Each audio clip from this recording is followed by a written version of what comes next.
Oke, baik. Kakak gimana kabarnya hari ini? Baik, alhamdulillah. Oke, alhamdulillah baik ya. Oke, selamat pagi sebelumnya Kak. Ya, kira-kira kakaknya ada perlu apa kesini? Di sini saya mau konseling, mau bercerita mengenai hal-hal yang telah dialami di hidup saya gitu loh. Oke, baik. Sebelum cerita mungkin boleh dulu ya perkenalkan dirinya dulu. Kakak, perkenalkan, nama saya Neha Dewi. Saya berasal dari Barito Timur, tepatnya di Camiang Layang. Suku saya itu suku Dayak Maanyat.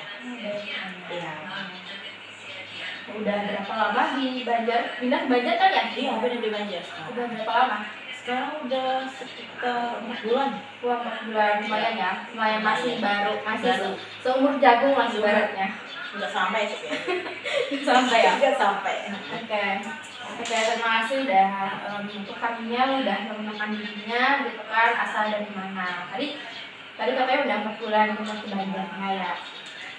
Oke, jadi di sini saya akan berusaha untuk mendengarkan dan juga membantu kakaknya selama saya untuk mengatasi ya apa aja kesulitan di sini. Sebenarnya boleh ceritakan dulu ya Kak. Kira-kira tuh pada saat pindah ke Banjar itu apa sih perasaannya gitu ketika di lingkungan barunya ini di Banjar? Oke, terima kasih. Awal-awalnya saya tuh kultur shock ya. Kultur shock. Shock kayak awal dari bahasa, dari segi waktu, makanannya, sama lingkungan. Oh, lingkungan. Ya, betul. Paham sih, karena kan memang kalau kita beradaptasi ya dengan suatu budaya yang beda gitu kan dengan budaya kita itu pasti lumayan sulit dan agak menantang juga gitu kan.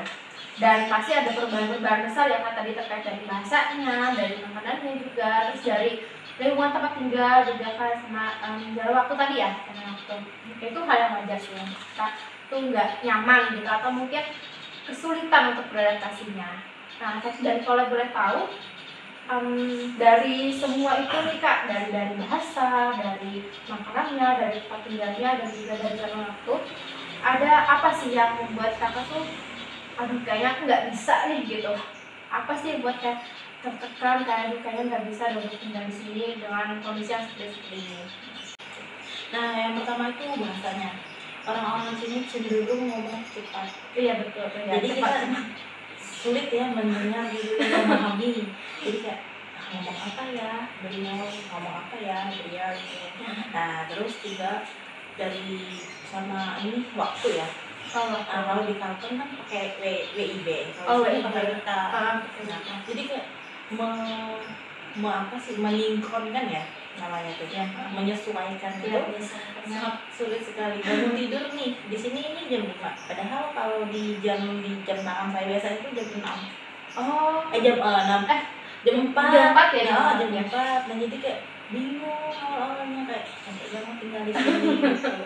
Sama lingkungan saya tempat tinggal itu sering air pasang. Jadi betul kayak gimana ya, saya tuh sulit banget menerobos air. Takut banget ada buaya. Kalau buaya darat nggak apa-apa sih. Sama satu lagi sama makanannya. Di sini saya nggak cocok karena makanan di sini tuh cenderung manis. Manis. Soto manis. Ya, soto manis. Nasi kuning manis ya. Dan sama di sini makanan khasnya biasanya mie banjir ya. Nah, mie banjir tuh kurang cocok di saya. Kurang cocok di lidah ya, di lidah. Kayak saya orang Kalteng itu gimana sih cara mengatasinya dari permasalahan yang saya alami gitu loh, Kak? Itu cara mengatasinya. Tadi kan Kakak sudah menyadari ya perbedaan itu apa dari budaya Kakak sama budaya yang di Banjar itu apa. Cara mengatasinya itu bisa dengan mencoba terbaur. Tadi misalnya dari bahasa mungkin Kakak bisa mencoba, karena tadi alurnya kan cepat ya orang Banjar tuh ngomong gitu. Mungkin bisa dicoba dengan banyak mendengarkan mereka berbicara, karena kan kita juga bisa belajar dari terkait budaya orang itu dengan kita banyak berdoa sama mereka, mendengarkan bagaimana sih mereka ngobrolnya, mereka tuh ngobrol tentang apa ini segala macam. Dan untuk makanan juga mungkin kakak karena dapat makanannya itu yang cenderung tadi manis, ya kan, itu bisa mencoba makanan-makanan lain, siapa tahu ada yang cocok di lidah kakak gitu. Misal tadi kayak banjir, mulai diganti dengan mie goreng biasa, atau kan biasanya banyak di kaki lima itu ya, ada mie goreng, nasi goreng segala macam gitu. Nah itu bisa. Terus dari zona waktu, nah zona waktu itu lumayan kesulitan sekali gitu untuk dari yang kita yang mungkin terbiasa bangunnya jam segini, tiba-tiba jam segini udah harus beraktivitas. Nah itu kalau saran saya sih, karena saya juga orangnya lumayan ini ya dengan waktu, lumayan kurang bisa beradaptasi juga dengan waktu. Kadang bisa telat bangun, telat ini segala macam. Mungkin boleh coba pakai alarmnya kak. Pakai alarmnya kan, betul. Jadi udah tahu nih, oh jam segini bangunnya harus sudah ngapain gitu. Nah mungkin itu sih kak cara mengatasinya gitu loh untuk kehidupan kakaknya. Sama ini tadi yang apa, lingkungan saya kan lingkungan banjir tadi ya, pasang sih dari rumah bisa, tapi kakaknya di sini kerja atau apa? Oh iya, lupa ya tadi sini kerja. Nah kerja ya, jadi kerja. Mungkin boleh cari tempat tinggal yang tidak kena air pasang gitu loh, karena kan air pasang ini setahu saya mau hujan ataupun enggak, kalau emang sudah dari air laut itu udah pasang ya bakalan pasang gitu loh. Bisa seperti terutama kalau musim hujan ya, kalau musim hujan di awal-awal Januari tadi mungkin ya, itu banjir banget gitu kan, dan banyak banget terdampaknya. Tapi mungkin ada beberapa daerah yang tidak terdampak banjir, tapi masih air pasang gitu. Iya gitu maka mungkin bisa juga ya, karena tadi caranya dari pengalamannya gitu kan, dari pengalaman pribadi udah bisa memperluas pemahaman lintas budayanya dan mencoba untuk membangun interaksi dua arah ya, antara budaya Dayak sama budaya Banjar. Nah mungkin kakak bisa mencoba juga dengan teman-teman kerja kakak gitu kan, dengan kerja misalnya memperkenalkan terkait budaya Dayak itu seperti apa, misalkan dari makanannya kak, atau dari adat-adatnya mungkin bisa juga, supaya kakak kenal mereka dengan budaya Banjar, mereka juga kenal kakak dengan budaya Dayak kakak. Dengan diri saya sendiri ya. Betul, dengan diri kakaknya. Juga kepikiran langsung ke situ sih. Soalnya kayak merasa sendiri gitu, nah kayak kecilkan karena beda tadi.